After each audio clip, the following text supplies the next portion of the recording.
Hello, Clone Club. Hey. Welcome back. We are breaking down Orphan Black. We're going to be breaking down what happened in Season 4 here, which I've just done a complete rewatch of. Woot woot. And we are going to preview what we think is going to happen in Season 5. We are so excited. Ooh. I am Will Link, but you already know that. And you also know... Hi guys, I'm Megan Salinas. Now, just a little bit off the top here. This show that me and Megan have been doing for years now has certainly changed. It started off with us in a studio, which for reasons I will not get into, but you can DM me. I am no longer in that studio. Then we went to a podcast network, and it was lovely. And then that podcast network went under. So now we are here at my kitchen table. We've got Helena joining us. We're drinking. Cheers. And we're going to talk about Orphan Black this season here because here's the thing. It's the last season of Orphan Black.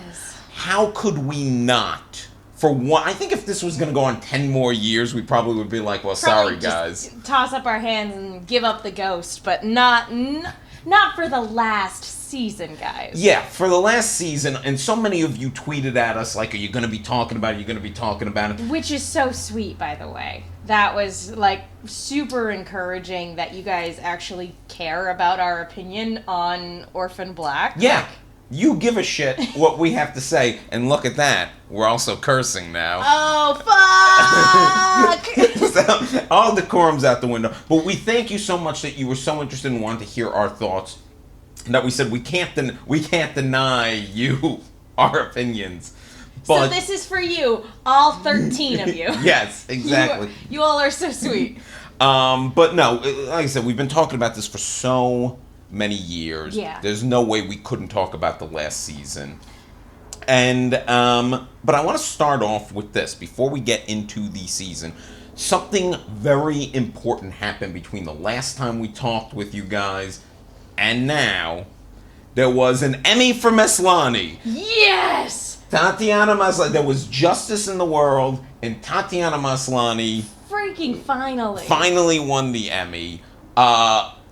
If you listen to my podcast, Will Show 'em podcast, I made the argument of why Tatiana Maslany would win the Emmy, and then on Twitter I made the argument like, well, Viola Davis isn't going to win again. It wasn't a strong season, and Robin Wright passed her time, and I was making all these things, and I didn't really believe it. I mean, I'm going to be honest with you. I was keeping the faith, but I was deep down, I'm like, there's no way she's going to win, because you know how award shows go. The people it's all politics, yeah. And the people who deserve it never win. But Tatiana Maslany, the best actress on television, won for season 4 of Orphan Black. So deserved and so long overdue. I remember watching the Emmys that year, when it happened, and I was flabbergasted because same here. I was wholeheartedly expecting her to be snubbed again, and that's not what happened. The Academy finally gave credit to where credit was due. Not to say that there weren't other fine actresses who were nominated in a lot of other great performances, but honestly, come on, playing multiple characters for several years without ever being recognized for how hard this woman works. That's the thing. I didn't want this series to end with her never having won. Yeah. And luckily, we don't have to live in that world. No.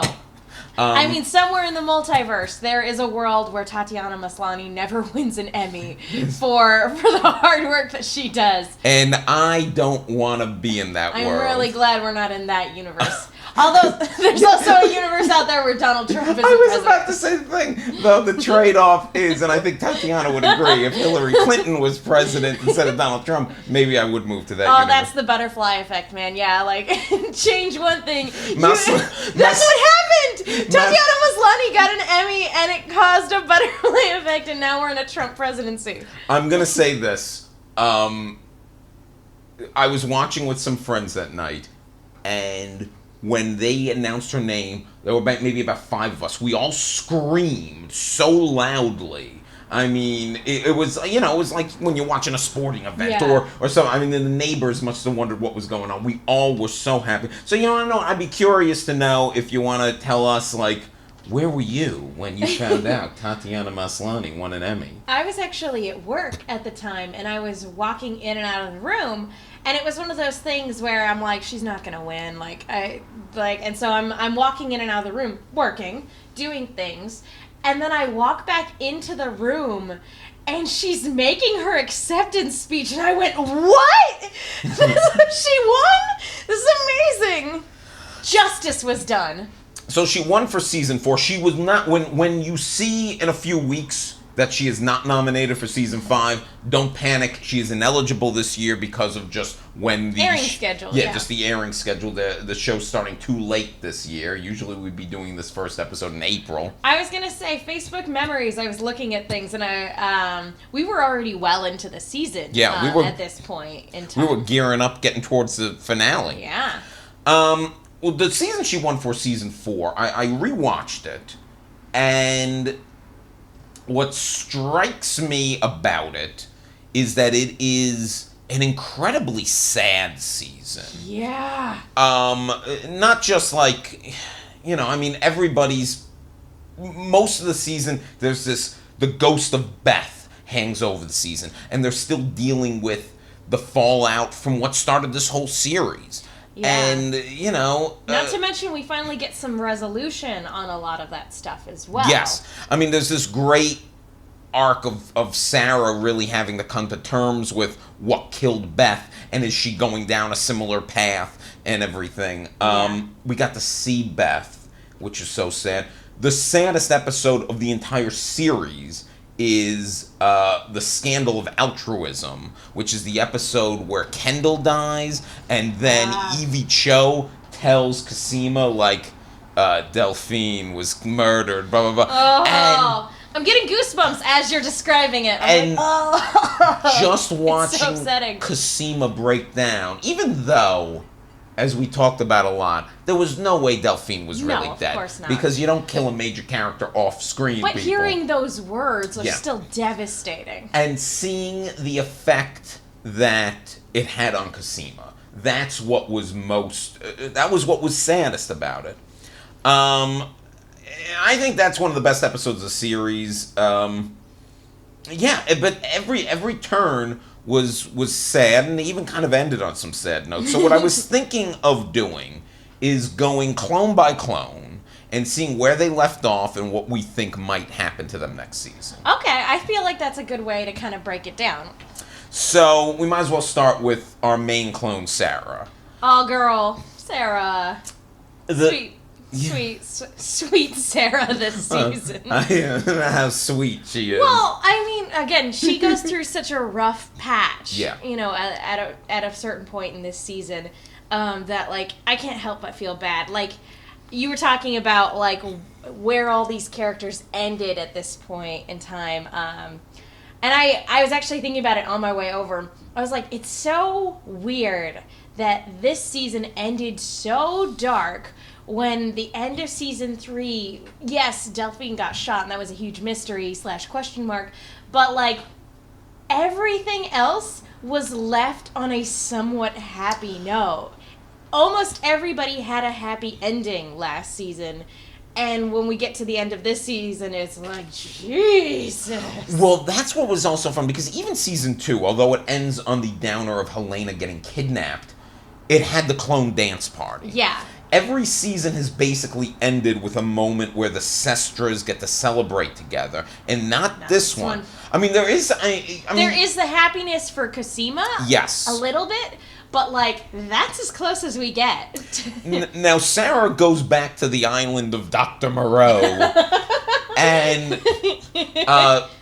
basically she has it out with Rachel in a way they've never had it out before. I mean, they have if Rachel wasn't so physically inept at this point, she probably would have been able to shoot her. Yeah. But Sarah's able to escape with only getting stabbed. And where we leave off with Sarah, she is alone in the cold wilderness, because they're way up north. Yeah. And she is bleeding. I mean, she is in a bad spot. I was going to say, talking about comparing and contrasting, last season ended with her being reunited with Kira, and this season ends with her cold, alone, knowing her family is in danger. I mean, Sarah's arc this season is going to have to be putting this family together. I don't, because she's already so much different than that bad girl we started the series with. She's not, like, she has a sense of responsibility. She's become even though she leaves Kira at the drop of a hat to do a whole bunch of other things, I have adventuring to do. But she is a better mother. She's a better person. And I think what we're going to see this season is her try to bring the whole family together and closer than they've ever been before. And even the advertisement for the final season is basically like they're in it. I can't remember about the family. It's about family, and they're in it together, kind of thing. So it's about sisterhood. As we pointed out before, like about how dark this season was, I kind of appreciated. I appreciate character growth, but I also appreciate showing how easy it can be to slip back into those vices. And we get that from Sarah when the pressure gets to be too much this season. And even though it's hard to watch, because obviously we don't want Sarah to regress, we want her to grow and change and, be the best person that she can be as our protagonist. Seeing her kind of slide back a little bit into those bad habits that she got into before we ever met her. Yeah. It was very interesting just kind of seeing her at that low point and seeing, again, with how far she's come, seeing what it takes to get her back to that dark point. And with family is what's able to kind of bring her back from that brink. I don't think we're going to see Sarah relapse this season. No.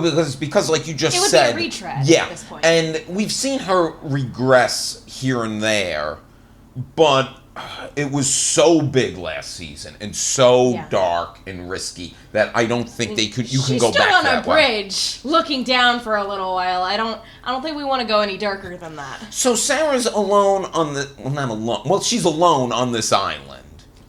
For the time being, because Cosima and Rachel obviously are on different parts of the island. I'm assuming that Sarah is going to try to find Cosima, because she knows her sister is there. And I'm assuming that the two of them will find a way off of this and out of this more somehow. But the thing is, I also hope we're not spending a lot of episodes there. I want to get back to Canada. I want to get back to what's going on.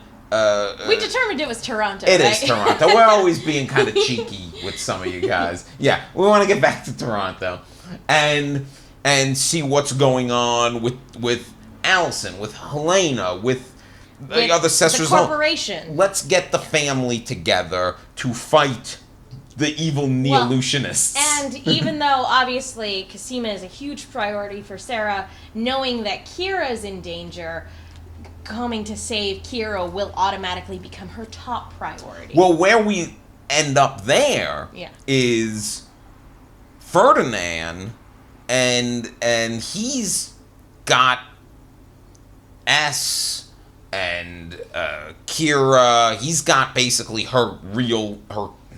they're all real family, but she's got her daughter, she's got her mother, basically. He's got them. I think she's even got Ira. Not that anybody... I think the only person that cares about Ira is Duncan. Ugh, God, that's so weird. It's still weird. Why is it... Anyway, that's neither here nor there. I think that kind of brings us to Rachel, because Ferdinand, of course, works under Rachel. Literally and figuratively. Wink, wink. Rachel is now the head of the board of Neolution after backstabbing and literally stabbing her mother. And where it ends up, they've like put her basically in charge of the board, and she's about to meet Westmoreland. I mean, that's the way it leaves off. There's the bell, the magical clone wizard. Yes. Yes, the doorbell rings, and we're gonna meet the man behind the curtain, who's Westmoreland, who has the magical clone wizard. Yes. Yes, who's been around for over 100 years. The magical clone wizard. Yes. I only say that because, don't get me wrong, I loved this season. But with where we leave off, and I know we have very different feelings on this, but I'm starting to feel a little like the show is getting a little bit reminiscent of Lost. And anyone who's watched any of the shows that we've done together knows my feelings on Lost. And we have to go back to the island, and it's dumb and garbage. And knows my theory on maybe the greatest network drama of all time. Oh, I hate you so much. But with that's neither here nor there. I'm just saying. Like, but it is. I have a little bit of anxiety. I'm like, whenever you start to blend the fantastical with the science fiction a little bit too much, I worry about my own personal sense of suspension of disbelief. But my guess is this. We are getting to points in society. They always say, like, one day man will live to 150, 200 years. And this show always grounds their most craziest stuff in some sort of, at least speculative science. And except for Kira Magic. We'll get to that in a bit.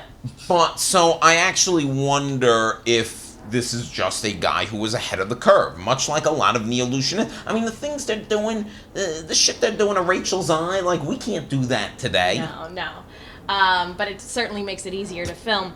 In regards to Rachel, though, I kind of want to go back a little bit earlier this season. When she was at her lowest low, she's in a hospital bed. She's completely at least until the end of last season, she was in a hospital bed, completely laid out for a while.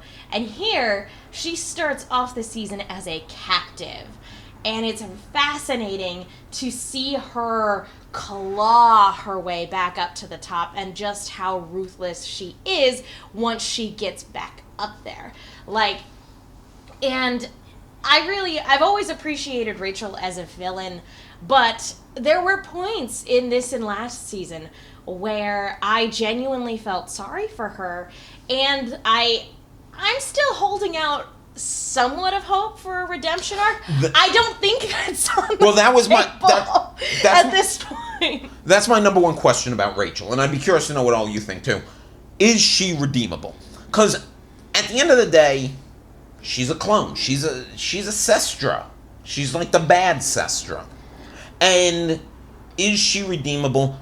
I still would like to think yes. And having no idea where this is going, I wonder if Westmoreland will prove to be a bigger baddie, even for Rachel. That even Rachel thinks he's going. And maybe that like he wants to straight up take over the world, and she's like, maybe I shouldn't have stabbed my mom. I mean, I can't see a scenario where Rachel is ever with the Sestras, but I can see a scenario where Rachel somehow sees for the greater good she has to sacrifice herself in some way. I would also see, like, her, again, not necessarily being one of the Sestras, but definitely stepping out of the way so Sarah could save the day. Like, she wouldn't actively self-sacrifice, but she would sacrifice her pride and her ambition to... I'm saying, like, in a hypetical scenario. What the thing is, that the more we talk about it, like, she hates Sarah. She hates Sarah so much. Almost to the point of parody, how just angry. That's why I think at the most she would do for the Sestras is step out of their way. But oh, go ahead. Well, I was going to say, Susan is still alive. I mean, she's in bad shape, but she's still alive. And maybe Rachel's mother could somehow talk some sense into her at some point in the season. I don't know. Susan was a terrible mom, and she straight up told Rachel to her face that she was a mistake. Which is an upsetting thing for any child to hear from their parent, adopted or otherwise.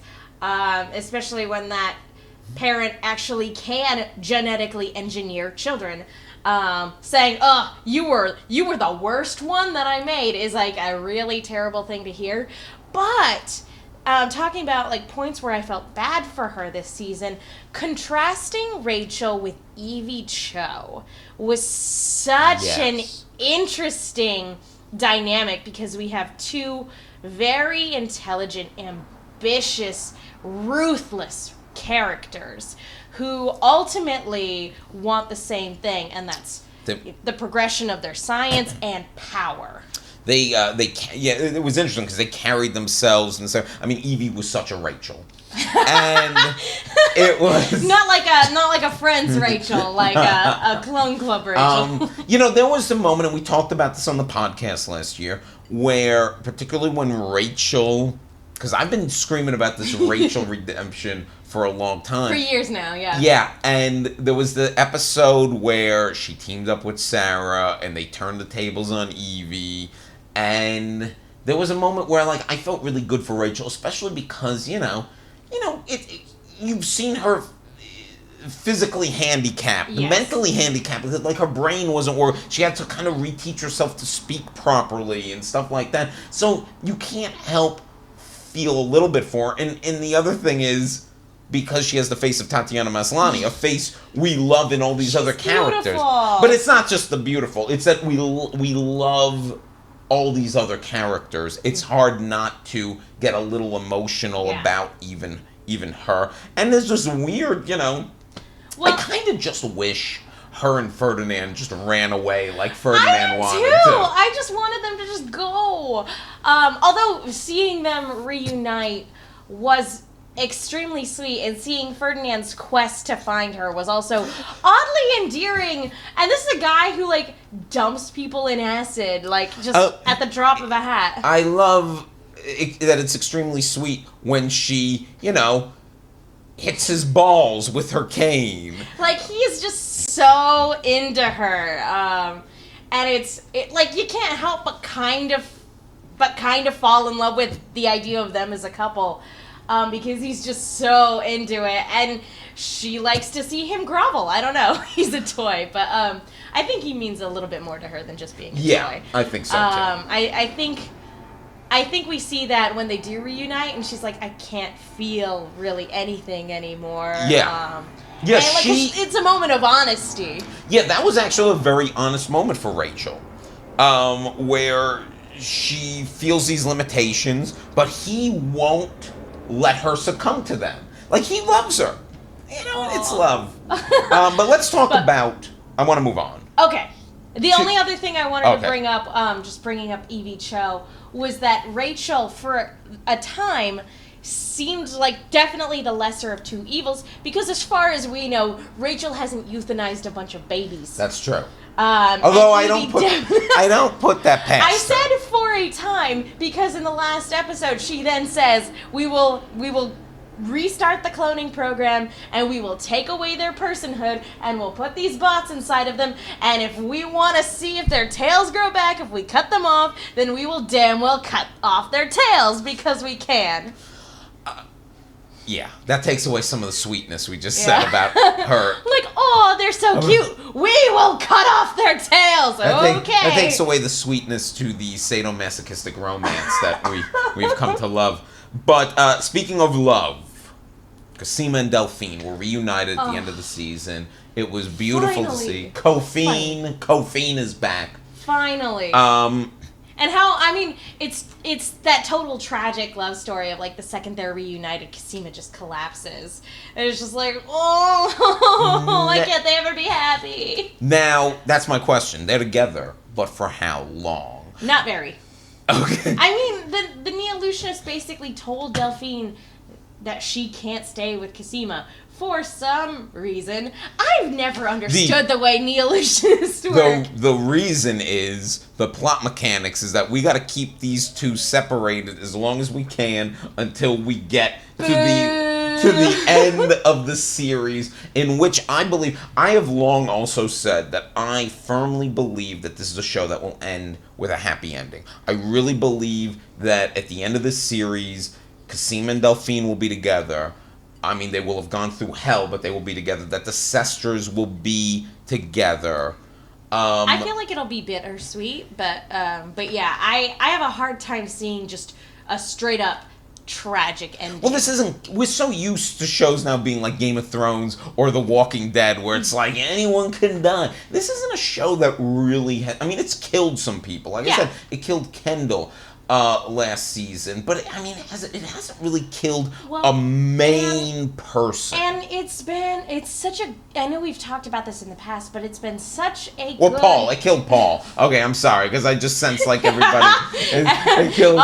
You felt like the pitchforks and the torches being raised. Yeah. Sorry to interrupt you. No. Like this is a series that has been so good about female representation and showing women as characters and people as opposed to plot devices, and we talked about it a little bit on the podcast last season about the bury your dead or the bury your gay trope. You should bury your dead.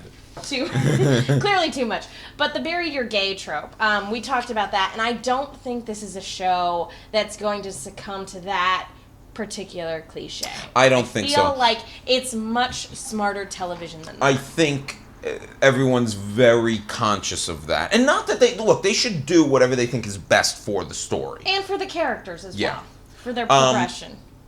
And I know a lot of people got upset about the bury your gay thing with Delphine when she was initially shot, and it was a big question mark as to whether or not she was alive. Again, I never questioned whether she was dead or not, and I understand. You knew in your heart. I knew in my heart, just like Cosima knew. Yeah. Just like Cosima knew. But I feel like that's a prime example of, since we didn't see her die per se.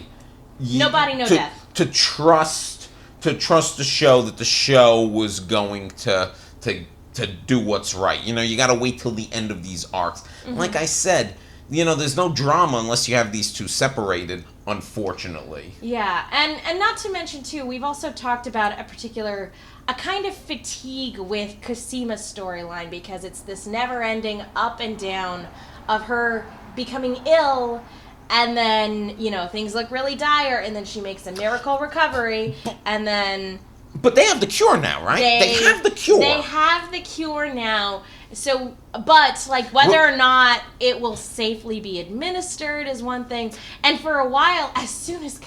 This is the tragic thing, is as soon as Cosima had this breakthrough, it was taken away from her. And she basically had to, smuggle it out. It's constantly taken away from her. It's taken away from her in that last episode last season. Although I love when she says to Delphine, what does she say? I finished our homework. I finished our homework.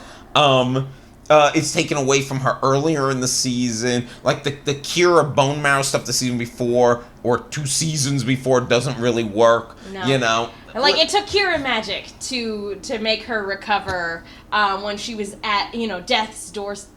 Yeah, that's the phrasing. Death's door, whatever. When she was at death's door. Those are the words that I mean. We might not drink every episode. No, I'm just kidding. I disagree. We've barely begun. But here's my this is more from us. Actually, it's not from drinking. It's from having jobs and working lives that have caused difficulty. Yeah. If only all we did was drink. Oh, that would be the best. So let me ask you this. How soon in this season do you think Cosima it'll take for her to get cured? I am hoping that she is cured I've been saying this for seasons. I hope she is cured very early on, and we could get past the will she die storyline. Too. I talked about it at the beginning of this past season. I'm over it. You can only see a character go through that particular up and down so many times before you as a viewer, before the drama is sucked out of it. Unless the end game of this season is going to be we build it up to a whole bunch of clones are sick and we save it at the last minute. That's one thing, but I'm talking about Cosima in particular. Because we know for a fact that all of the Sestras are susceptible to this disease. Because it's already claimed so many clone lives. We're moving on to another clone, and we're not going to talk too much about her, but because it's a good transition, the last time we see MK, she is coughing up blood. That's the last time we see her, and we never go back. Poor MK this season, too. Well, you really feel for her because you feel like she has been through worse shit than any of them, and it's just because she plays things close to the vest, we don't really know the full story. And, I mean, we gotta cure MK. Well, I want MK to be... Her closest friends were a clone that was murdered, and Beth, who took her own life eventually. I don't think MK's going to play a huge part this season, in all honesty, because she's already kind of on the fringe, and we have a lot of characters. I feel like she's going to be one of those, like, she's quietly watching from the shadows, and will only emerge when she is either needed or she feels like she needs to step in, because she still has a vendetta that has not been fully enacted. I would like to see her brought into the Sestrahood, much like I would also like to see the great Crystal, everyone's fan favorite. Well, that's the thing. Here's what's so great about Crystal. They finally told Crystal she was a clone, and she just didn't buy it because Sarah was only like maybe a 7. Sarah had messy hair that day. Yeah. Crystal is hilarious. One of the funniest things the series ever did was the episode when she went into Brightborn. And she's like doing boxing at the beginning of it, and it's so insane because she's so smart. She's so smart and so close on so many of the marks, and yet it's like I'm trying to think of like the proper metaphor. She's on the right track, but she's there on the wrong race day, if that makes any sense. That makes sense. Yeah, she is, she thinks it's, who was it? She thinks she's in a different story than the one that she's in. Yeah, but what fashion designer make Estee Lauder or whatever? She's like... And Neolution. It's like, well, you're mostly right. My roommate actually has a good phrase for it. I don't know where she grabbed it, but wrong genre savvy. Like, she thinks she's in a completely different She thinks she's in some, like, evening soap opera. Where really she's in this crazy sci-fi show. She thinks she's in, like, Harriet the Spy or something. Like, a fun, cutesy, romantic comedy mystery. So, is Crystal ever going to be, like, are we ever going to have Crystal thinks she's in, like, Miss Congeniality. Like, that's what she thinks. Are we ever going to have a scene where we got our 4 main Sestras... plus Crystal, plus MK, Tatiana playing 6 characters in one scene at the end of the series where it's like, I've brought you all together. And hell, let's bring in Tony at that point. Let's bring them all in. I don't know if Crystal will ever believe it. For one, it is a pretty far-fetched, like, when you see someone who looks like you, though. But that's the thing. Also, like, she has a very inflated ego. Again, like, she's like, oh, you think I look like that? Ugh, please. I've been told I'm a 10. That sort of thing. So, like I said, she's on the right track, but they're on the completely wrong day. I feel like even confronted with absolute proof that she is a clone, she's like, no, something else is going on here. You lot are triplets. I get it. You are triplets that were created by Neolution. Boom, solved it. Crystal, very attractive clone, but she's a little out of line because we all know Sarah is still the most attractive of the clones. Let's talk about the Hendrixes.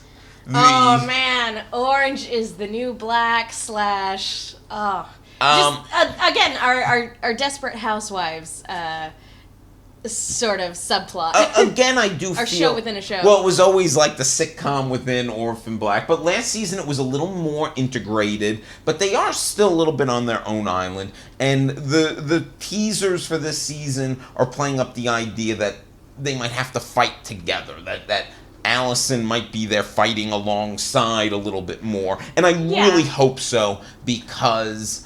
I just love the Allison character, and I love her interactions with her, because last season, you could tell she loves and cares for him. She's always sending him things. She's always checking in on him, but also she's, like, calling Sarah a bitch and stuff like that. It was a very interesting dynamic this season because we see a lot of the hurt of actually not being able to have her own kids kind of bubbling to the surface. And that was something that never really was in the forefront because she is a mom. You know, she works her butt off taking care of her kids and her giant man-child of a husband.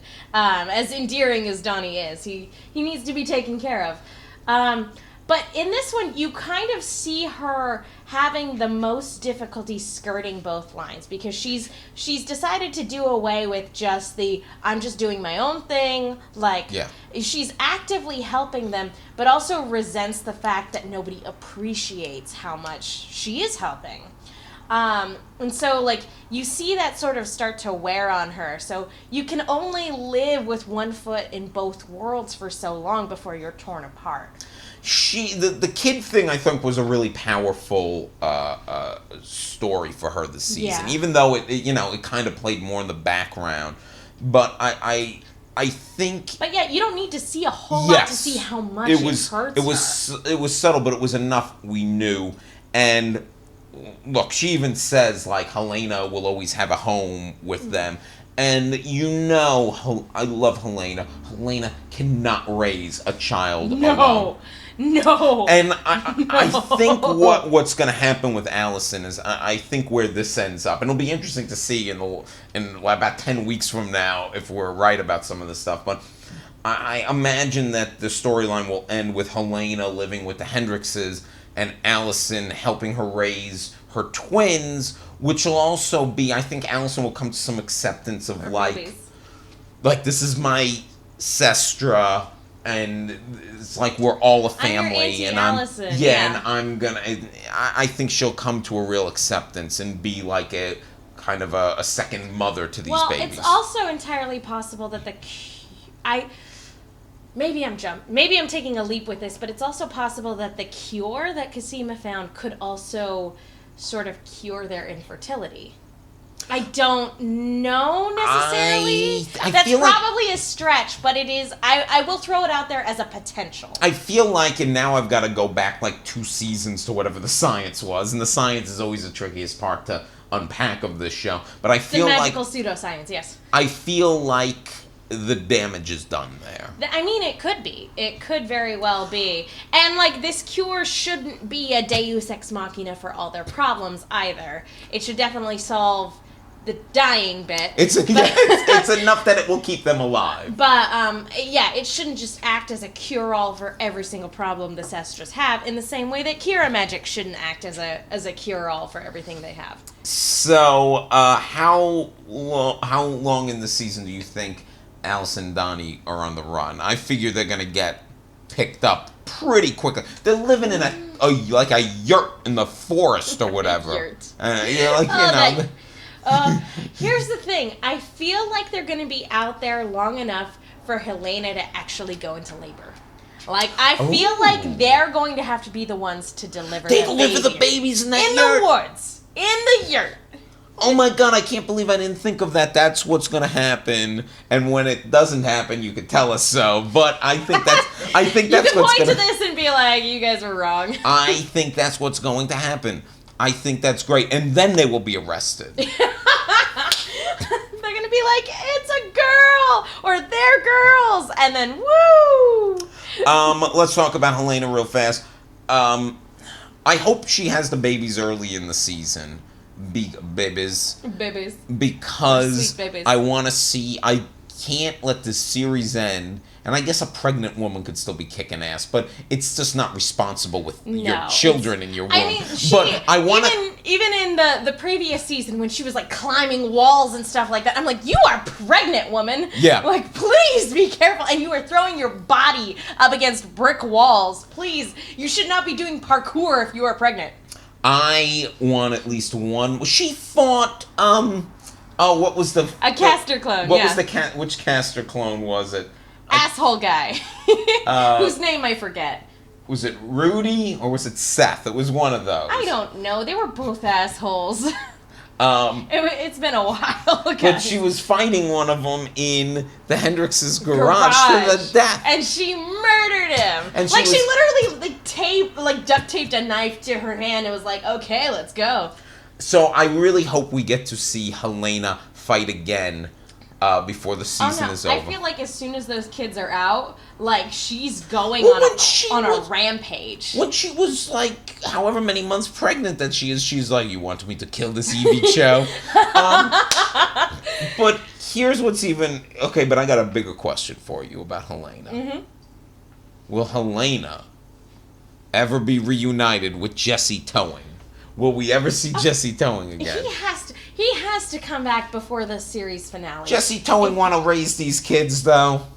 I feel like Jesse is a good-hearted boy. That's true. Who would work very hard to provide for his hypothetical family. Fair enough. He's got the towing business. You know. I feel like it would really undermine a lot if he just never came back. Because Helena falling in love with him was a turning point for her in some regards. So I feel like taking Jesse away from her is a disservice to her happy ending. Do you think we'll ever see Cal again? Because I think it'll be weird if we don't see Kira's father again, who Sarah seemed to be developing a fairly healthy relationship with. It kind of I guess it depends on where the show goes. I feel like Cal, you talk about decent guys, I feel like that's a guy who wouldn't want to be out of Kira's life. Yeah, especially because he had a shady backstory that never really fully got developed. And we haven't seen him since episode maybe 2 of season 3? It's been a minute. And we know that because he had such a busy schedule for a while there that it interfered with the Orphan Black filming. Yeah, and I don't know how much he's going to be on Game of Thrones anymore, if at all. I don't know. So it could be that I feel like he should come back for maybe the finale. He and Jesse just happen to show, his car breaks down on the way to Toronto, and Jesse is the one that brings him back into town. I happen to be going to the Hendrixes. He's like, that's where I'm going too, and that's where everybody reunites. Because they're going to family dinner. It's the ultra happy ending where Sarah's with Cal and Helena's with Jesse and Alice and Donnie are happy and Cosima and Delphine are together. We are looking at this the glass is way half full is what we are hoping. I think that's what We're honestly, being way too optimistic. But I feel like if you hold him to the last episode, it's a little cheesy. I don't know. We'll see. But then again, cut to 10 weeks from now, I'm watching the final episode crying. Yeah, weeping, I'm so happy for them. Weeping. Yeah. When Cal's car is towed up and he and Jesse step out of the tow truck. And then Paul comes back from the dead. The Neolutionists find a way to resurrect the dead. Paul can't come back because he died for Sarah. Oh, that's true. And then that would just be awkward. Well, maybe, I mean, it seems like, Paul's a good-looking guy. Crystal could have him, Paul comes back, I didn't really die. And Kendall goes, neither did I. Okay. We were okay. The one thing, we don't really believe these people are coming back from the dead, but the one thing that could bring them back from the dead is Kira Magic. Kira Magic! Okay, we have been screaming for about 4 years now about Kira Magic on various platforms. What the hell is Kira Magic about, guys? From the previews, and I hesitate saying what I see in the previews because maybe you're avoiding them, but it looks like there's going to be a lot of Kira stuff. And I watched a scene that they played a 4-minute scene on BBC, and, Kira kind of comes to Sarah in a dream? That's nothing new. Beth has done that all the time. But Kira, we know Kira can feel what all the other clones are feeling. And somehow, maybe that's the thing that gets to Rachel at the end. Rachel does have a desire to be a mother. And for a while, she was like, I'll be Kira's mother. And I think that's what we might be going back to now that Ferdinand's got the jump on them. If Rachel realizes this girl can feel everything she's feeling, and Rachel, maybe that's the thing that redeems Rachel. Maybe it's empathy towards this little girl. Maybe. like out of all the things that I think would get Rachel to turn, it would be the few people that she does regard as family. Either her mother, her father's sadly dead, but Kira's a potential, especially since my problem with Kira magic is because we don't actually know what it is. It can be used as a blank check for just about anything. However, I feel like given all the evidence, I feel like empath powers are a potential, and that would be something I'm okay with if it's just straight up empath powers. If we don't get out of, like, what I'm afraid is, like, suddenly, like, Kira's like Jesus and can starts healing people if she has like I'll go off on a little bit of a spoiler, I guess, for Guardians of the Galaxy. If she's like Mantis, I am all about that. Like, that to me would make sense for a person like Kira. If she's just like a Deus Ex Machina who can fly and heal and dream project and do whatever it is the plot needs her to do, then I'm not gonna buy it. Like, that's why I'm talking about, like, I love fantasy and I love sci-fi, and sometimes when you put the two together, it's awesome. Like, see a lot of superhero stuff, see Star Wars. But there is a hard, fast line there when you also bring in a lot of elements of a show that is so grounded in a lot of visceral realism. Straight up, magical Kira always, as interesting and intriguing as it was, always felt a little out of place. And in a show like this, where, again, the premise is clones for days. And that's saying a lot. That already requires a great deal of suspension of disbelief. So, like, bringing in an element like that always felt out of place. However, if you ground her abilities a little bit and you don't just make it whatever the plot needs at any particular moment, then I'm okay with it. If this was like a fire starter sort of situation where, like, she specifically has her abilities because of something that was intentionally done to her, then I'm a little bit more on board. But again, because this show has always felt so real despite the pseudoscience that goes into it, I've always had a little bit of a hard time with magical Kira makes everything okay. I mean, that's the one place I've always been afraid that they might go too far off the rails on. Yeah. Just stay grounded, guys. Don't go too far. Don't go too far. Felix. Let's talk about Felix. Oh, Felix. I loved his storyline last year where he's trying to reunite with his birth family, his blood. That made sense to me. I do feel that as the series has gone on, we've done Felix a little bit of a disservice. Like, he is really just there to help them. And I like that they tried to give him the storyline last year. It was nice that he wanted something for himself this season. I assume, look, we got a lot to get through in this season, and I wouldn't be shocked if Felix ends up taking a back seat and is just a helper. Jordan Gavaris, who's phenomenal on the show, I am so excited to see whatever show he ends up on next. And he will end up on some show. He'll end up in the main cast of something, because I think he's such a good actor. And I feel like, as good as he is on the show, he hasn't always gotten his due. Yeah. Do you think Adele will be back in his life at all? I mean, she is Donnie's lawyer. Maybe when the Hendrixes come out of hiding. She was always an intriguing character, because when she was first introduced, we were like, can we trust her? She's a red herring. Yeah. I mean, that's what she is. Yeah. I feel like she'll come back in for at least a little bit, because I feel like season 5, it's their swan song.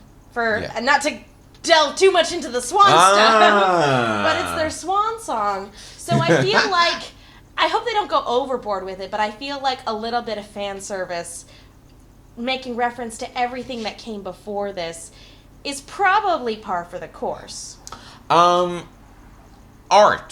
I mean, he's a character we don't talk about a lot, but now we're getting to everyone's end game here, and he's a character who he He loved Beth. We saw last season that he slept with Beth. Like, he basically got the girl he always wanted, and then, and even helped her cover up a shooting, and then she died. And then he's been helping her sisters ever since. I mean, maybe Cal doesn't come back. Maybe. I don't think Sarah would end up with Art. They don't have that kind of relationship, and that would be weird. No. And you could tell, like, he does everything he does. He likes Sarah, but, like, he does everything he does for them in mourning of Beth. Like, so it would be kind of weird if they hooked up. I have a feeling both him and Felix, and even S, are probably mostly going to just serve the... Like, this season's all going to be the sisters, and I'm sure people... Like, S got that great little thing last season where she got to kill Duco for killing her mom, and I'm sure they'll get little glimpses of that, but look, I have a feeling this season's going to be the Tatiana Maslany show. I mean, it already is, but I mean... More so. Yeah, I have a feeling that some of these people might get a little shortchanged because, look, we tune in for the... We're pressed for time. Yeah, we tune in for the clones. We tune in for the sisters. There's still one caster clone. We still got Ira. Oh boy. And I guess, I mean, the bad thing is that he's kind of served his purpose because of him and Sarah, they have their cure now. I don't know how much more of a point he serves other than continuing to give the actor work. And he's spectacular, don't get me wrong, but like, I don't know how long Ira's gonna last in a world as vicious as this one. I want him to stay around. Don't get me wrong. I want him to be developed. Do you really care about Ira? No. Creepy Casper clone. No. I know you don't. Okay, but let me ask you this. He's got that weird relationship with Susan, and it's so gross and odd. But he seems harmless in and of himself. Yeah, I mean, I don't want him to die, but I'm not overly like. I'm not gonna lose any sleep. If there's a caster clone I'm much more invested in, it's Mark. And remember, they could potentially. Bring him back. And he's someone who's going to get sick too. And I wouldn't mind seeing Mark cured. In fact, you talk about fan service, I wouldn't be shocked if Mark and Gracie pop up again. I mean, it would be nice to see them get a happy ending too. I mean, they kind of at least got to go off together. But yeah, he's got a ticking clock before he's going to glitch out. Yeah. And, Gracie's a character I really felt for. Even when she betrayed them, I felt for Gracie. You understand why. Yeah. And that's... She's raised with, like, Prolethean bullshit. And the second she became sterile, she became useless to them, and they cast her right back out. So, like, hers is definitely a tragic story. So it would be nice... They had their ride off into the sunset moment. It would be nice to check in with them and see them happy. So I guess that's that. Oh. For our season 4 recap? Yeah, I guess so. We're going into season 5. We told you what we're expecting. Love to hear what you think might be happening. The plan with this is that we're going to try to do this every Sunday. Because let's face it, it's really tough to put up one of these videos at 11 o'clock on a Saturday night. Yeah. But the plan is that we're going to, we're on the Pacific Coast here. But we're planning on every Sunday night, maybe sometimes a little earlier, maybe the first one will come a little earlier, but to put one of these up, and we would love to, honestly, like I said, the whole reason this exists is to talk to you guys on Twitter, to talk to you guys on YouTube, and to... Specifically because you guys asked for it. And look, we love it. As you could tell, like, I got to admit, like, the way my schedule's been, I'm getting into my real life here, the way my schedule's been, I'm like, do we have the time to do this? And the second you and I started talking about it, I'm like, how can I not talk to Megan about this? Who knows? Maybe we'll even find a way to squeeze Anna Koppel into this one week. Who knows? I am going away for a little bit. So. Yeah. So, okay, Megan, where can I guess we're doing this too. Where can the people find you? You guys can follow me on Twitter and Instagram at the Menguin. That's TheMenguin. I also am on a bunch of shows over at a network called AfterBuzz TV, who some of you might be familiar with. I also write articles for The Movie Chick. That's Chick with 2 Ks. Be sure to check those out. Be sure to also check out 2 particular YouTube channels. My YouTube channel, which does a show called Silver Screams, where we do a lot of horror-related things and reviews. And also be sure to check out The Shadow Radio Recreation, where I do the voice of Margot Lane. And you can follow me on Twitter at The Real Will Link. I missed that. And also listen to my podcast, Will Sean Podcast, where we interview a lot of fun, interesting people and talk about pop culture. So until next time, Megan, Helena, we will see you soon.